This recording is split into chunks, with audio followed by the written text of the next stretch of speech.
তো আশা করি আপনারা সকলেই জানেন ফুড এসআই কেস বর্তমানে কি অবস্থায় রয়েছে, ঠিক আছে। জীবনে কোনো দিন কোর্টে এই কেসটি উঠবে কিনা সেটা কিন্তু এখন ব্যাপার।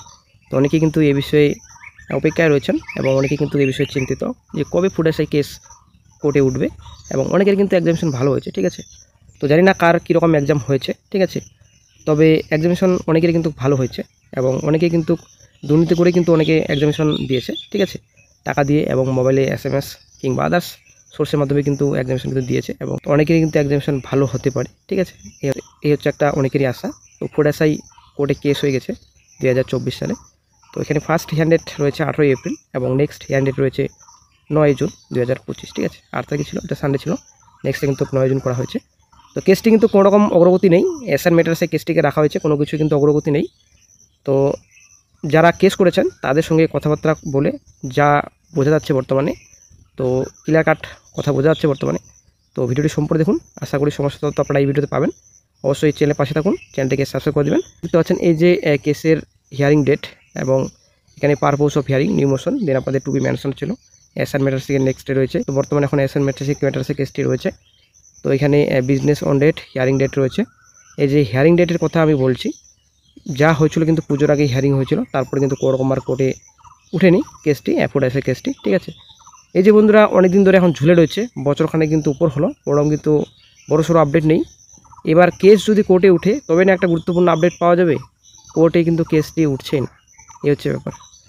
যারা কেস করেছেন তাদের সঙ্গে যোগাযোগ করেছি, যোগাযোগ করে ওদের যেটা কথাবার্তা যে কেসটি খুব শিগগিরই কোর্টে উঠবে এবং মেনশনের পথে রয়েছে বর্তমানে, এই হচ্ছে ব্যাপার। তো এই কথাটা কিন্তু অনেকদিন ধরেই শোনা আছে, অনেকদিন ধরে কিন্তু বলে আসছে আমাকে যে কোর্টে কেসটি খুব শিগগিরই উঠবে, কোনো টেনশনের ব্যাপার নেই। তো একটু লেট হচ্ছে কারণ যে এফআইআর কপি কালেক্ট করতে হয়েছিল, সেটা কিন্তু খুব সমস্যা হয়েছিল এবং অনেকে কিন্তু হেল্প করছিলেন না, তার জন্য কিন্তু এফআইআর কপি কালেক্ট করতে অনেকটাই সমস্যা হচ্ছিল। তো অনেকটা কাজ কিন্তু শেষ হয়ে গিয়েছে, ঠিক আছে। তো যারা কেস করেছেন তাদের কথা অনুযায়ী কেসটি কিন্তু খুব শীঘ্রই কোর্টে মেনশন হতে চলেছে, ঠিক আছে। কিন্তু অনেকে কিন্তু বেকার চাকরি প্রার্থী যারা রয়েছেন, যারা ফুড এসআই এক্সামিনার রয়েছেন, তো অনেকে কিন্তু পরীক্ষা ভালো হয়েছে, অনেকে কিন্তু রেজাল্টের অপেক্ষা রয়েছেন। তো অনেকে কিন্তু আবার রেজাল্ট হোক কিংবা রি এক্সাম হোক, যে কোনো একটা হলেই মানে একটা সমাধান হয়, ঠিক আছে। কোর্টে যদি কেসটি উঠে তবে একটা সমাধান হবে, নইলে কিন্তু কোনো রকম সমাধান হবে না। অনেকে বলছেন কেসটি তুলে নিলে সবথেকে বেটার হয়, ঠিক আছে। এরকম যদি প্রায় প্রতিনিয়ত ঝুলতে থাকে কোর্টে কেস, তাহলে কিন্তু কোনো কিছুই হবে না, এটা কিন্তু কারো ফায়দা নেই এখানে, ঠিক আছে। শুধুমাত্র সরকারের ফায়দা এখানে, বেকার চাকরি প্রার্থীদের কিন্তু কোনো রকম এখানে ফায়দা নেই, ঠিক আছে। কোনো কিছু কিন্তু বেনিফিটস কিন্তু নেই বেকার চাকরি প্রার্থীদের, শুধুমাত্র কিন্তু রিক্রুটমেন্ট প্রসেস কিন্তু পিছবে, তাছাড়া কিন্তু কোনো কিছুই নেই। বেকার চাকরি প্রার্থীদেরই কিন্তু সমস্যা হবে, ঠিক আছে। কিন্তু সরকারের কোনো কিছু এখানে ক্ষতি নেই, সরকারের লাভ, ঠিক আছে। আজকে ফুড এসআই কেস ঝুলে রয়েছে কোর্টে, এখানে কিন্তু সরকারের লাভ, ঠিক আছে। কোনো কিছু কিন্তু সরকারের সমস্যা নেই, রিক্রুটমেন্ট হোক কিংবা না হোক, এখানে কিন্তু সরকারের কোনো কিছু যায় আসে না। সরকার তো ভোট পাচ্ছেই, এখানে লক্ষ্মীর ভাণ্ডার আছে, এখানে বেকার ভাতা আছে, তো ভাতায় ভাতা রাজ্যে, ঠিক আছে। পশ্চিমবঙ্গে ভাতায় ভাতা দিয়েই চলে যাচ্ছে রাজ্য সরকার, এখানে রিক্রুটমেন্টের কী দরকার। এদিকে রিক্রুটমেন্টের কী দরকার ভাবছেন রাজ্য সরকার, এদিকে বেকার কিছু ক্যান্ডিডেটস করে বসে রয়েছে, ঠিক আছে। আচ্ছা, কেস করেছেন ভালো কথা, কোর্টে কেসটি তো তুলতে হবে, কোর্টে কেসটিকে মেনশন করান, তবে না কোর্টে কেসটি উঠবে, কোর্টে কেসটি উঠবে তবে না একটা ফাইনাল ডিসিশনে পৌঁছাবে কোর্ট, কোনো কিছুই কিন্তু হচ্ছে না। তো অনেকে কিন্তু ভাবছেন যে এই বিষয়ে একটা আবারও একটা কেস করা হবে, তবে দেখা যাক কী গুরুত্বপূর্ণ আপডেট নেক্সটে পাওয়া যায়। তবে কোর্টে কেসটি তুলবে কিনা এরা, এটা হচ্ছে ব্যাপার। তবে ওদের কথাবার্তা হিসাবে বোঝা যাচ্ছে খুব শিগগির হবে, ঠিক আছে। ইচ্ছাকৃতভাবে লেট করছে নাকি, এটা হচ্ছে ব্যাপার। যারা কেস করেছেন যদি আমার ভিডিওটি দেখে থাকেন, তো অবশ্যই আপনাদের বলি কোর্টে কেসটিকে মেনশন করার আগে তারপর কোর্টে কেসটি তুলুন, তারপর একটা ফাইনাল ডিসিশনে পৌঁছাবে কোর্ট, তারা কিন্তু কোনো রকম পৌঁছাবে না। তো একটা রিকোয়েস্ট থাকলো আমার কাছ থেকে, ঠিক আছে। আপনারা যারা কেস করেছেন অবশ্যই আপনারা কেসটি কোর্টে তুলুন, একটা ফাইনাল ডিসিশনে পৌঁছাক কোর্ট। সেই রি এক্সাম হচ্ছে নাকি সেই রেজাল্ট হচ্ছে সেটা ভবিষ্যতের কথা, একটা ডিসিশন পেতে অনেক দিন সময় লাগে। কোর্টের অর্ডার তো আপনারা আশা করি সকলেই জানেন, অনেকটাই লেট, ঠিক আছে, লেট প্রসেস। তো এই হচ্ছে ব্যাপার।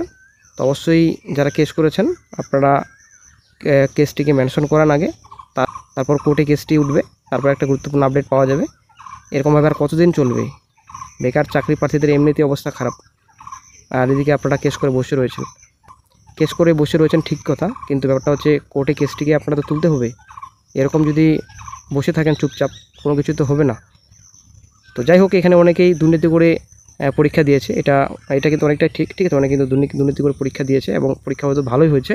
অনেকেই কিন্তু এক্সামিনার রয়েছে ভালো পরীক্ষা দিয়েছে, নিজের যে ক্ষমতা, নিজের ক্ষমতা হিসাবে কিন্তু অনেকে এক্সামিনেশন দিয়েছে, ঠিক আছে।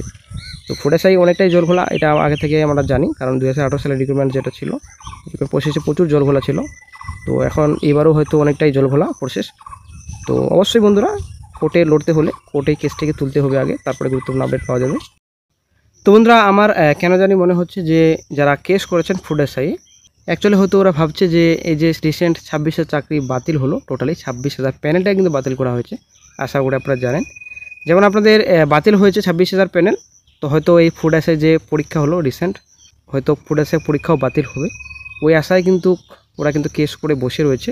অবশ্যই তাদের একটা বড় আশা রয়েছে যে 26,000 প্যানেল যেহেতু বাতিল করেছে কোর্ট, তো অবশ্যই তো ফুড এসআই পরীক্ষাও বাতিল করবে, ঠিক আছে। তো সেটা ঠিকই আছে, ফুড এসআই পরীক্ষাও বাতিল হোক, কিন্তু কোর্টে তো কেসটি তুলতে হবে, কোর্টে তো কেসটি মেনশন করাতে হবে আগে, তবেই না একটা ডিসিশনে পৌঁছাবে কোর্ট। এমনিতেই বসে থাকলে কি কোনোদিনও একটা জাজমেন্ট আসবে? কোনোদিনও আসবে না। তো অবশ্যই বন্ধুরা যারা কেস করেছেন অবশ্যই কোর্টে আগে কেসটি তুলুন, তারপর ফাইনাল ডিসিশনে পৌঁছাবে কোর্ট। তো এটাই কিন্তু আপনাদের একটা আশা দিচ্ছি যে খুব শীঘ্রই কিন্তু কোর্টে কেসটি ওরা তুলবে, ঠিক আছে, এটাই কিন্তু ওরা বলছে ওদের পক্ষ থেকে। তো সব কিছু কিন্তু ক্লিয়ার হয়ে গেছে, এখন বর্তমানে কিন্তু কোর্টে কেসটি মেনশন হবে, যদিও এই কথাটি আমি অনেক দিন ধরেই বলছি। তো ব্যাপারটা হচ্ছে ওরা যে আপডেটই দিচ্ছে সেম একই আপডেট কিন্তু আপনাদের সঙ্গে শেয়ার করছি। তো অনেকে কিন্তু কমেন্টে অনেক কিছু বলবেন, তবে যাই হোক আপনাদের ব্যক্তিগত ব্যাপার কমেন্টে কী বলবেন। তবে আমাকে কোনো কিছু বললে কিংবা আমাকে কোনো কিছু গালিগালাজ করলে কোনো কিছু অবশ্যই আপনারা নিজের মতামত অবশ্যই কমেন্ট বক্সে জানাবেন। সে কেন জানাবেন না আপনারা অবশ্যই নিজের মতামত কমেন্ট বক্সে জানাবেন। কিন্তু যারা কেস করেছেন কথাই বলছি আপনাদের, কোর্টে কেসটি তুলুন, ঠিক আছে, কোর্টে কেসটি আপনারা মেনশন করুন, তারপর কোর্টে কেসটি তুলুন, তারপর একটা ফাইনাল ডিসিশনে পৌঁছাবে কোর্ট। তা নাহলে কিন্তু বাড়িতে বসে থাকলে কোনো কিছু হবে না। তো এফআইআর কপি কালেক্ট করেছেন, ঠিকই আছে, ভালো, আপনাদের অনেক অসংখ্য ধন্যবাদ জানাচ্ছি, আপনারা এফআইআর কপি কালেক্ট করেছেন কষ্ট করে। তো এবার আপনারা দয়া করে একটু কোর্টে কেসটি মেনশন করুন, তারপর হিয়ারিং তো হোক, পরপর হিয়ারিং হবে, তবে না একটা ফাইনাল ডিসিশনে পৌঁছাবে কোর্ট।